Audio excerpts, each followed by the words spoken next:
আসসালামু আলাইকুম ওরহমতুল্লাহি ওবরাকাত। সম্মানিত ভাই বোনেরা, অনেক সময় জীবনের গুরুত্বপূর্ণ সিদ্ধান্ত নেওয়ার সময় আমরা দ্বিধায় পড়ে যাই, বুঝতে পারি না কোনটা সঠিক আর কোনটা ভুল। তখন আমাদের মনে হয় আমি আসলে কোনটা করব।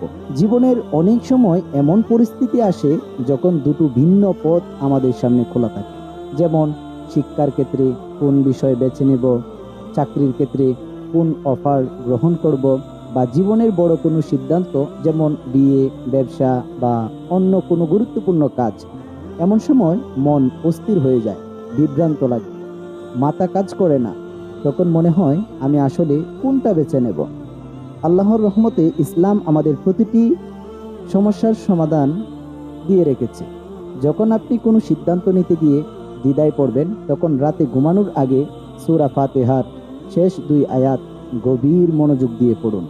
সে আয়াতগুলো হচ্ছে, ইহদিনা সিরাতাল মুস্তাকিম সিরাতাল লাযীনা আন'আমতা আলাইহিম গায়রিল মাগদুবি আলাইহিম ওয়ালাদ-দাল্লিন। যেগুলোর অর্থ হচ্ছে, হে আল্লাহ, আমাদেরকে সরল পথ দেখাও, সেই পথ যাদের তুমি নিয়ামত দান করেছ।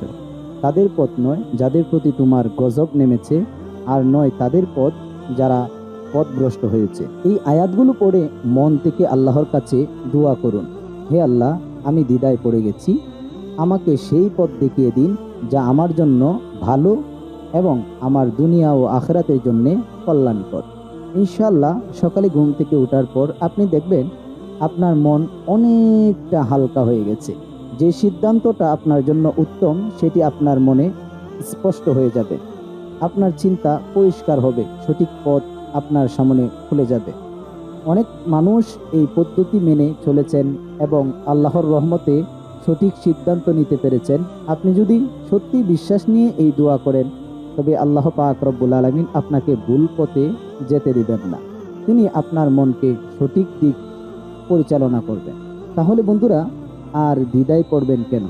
যখনই কোনো গুরুত্বপূর্ণ সিদ্ধান্ত নিতে বিভ্রান্ত লাগবে, তখনই সূরা ফাতিহার এই দোয়া পড়ুন এবং আল্লাহর কাছে সাহায্য চাইবেন, কারণ আল্লাহই আমাদের জন্য সবচেয়ে ভালো জানেন। আল্লাহ পাক রব্বুল আলামিন আমাদের সবাইকে সঠিক পথে পরিচালিত করুন, আমিন। এরকম আরো নিত্য নতুন ভিডিও পেতে চ্যানেলটি সাবস্ক্রাইব করে আমাদের পাশেই থাকুন। আসসালামু আলাইকুম ওয়া রাহমাতুল্লাহি ওয়া বারাকাতুহু।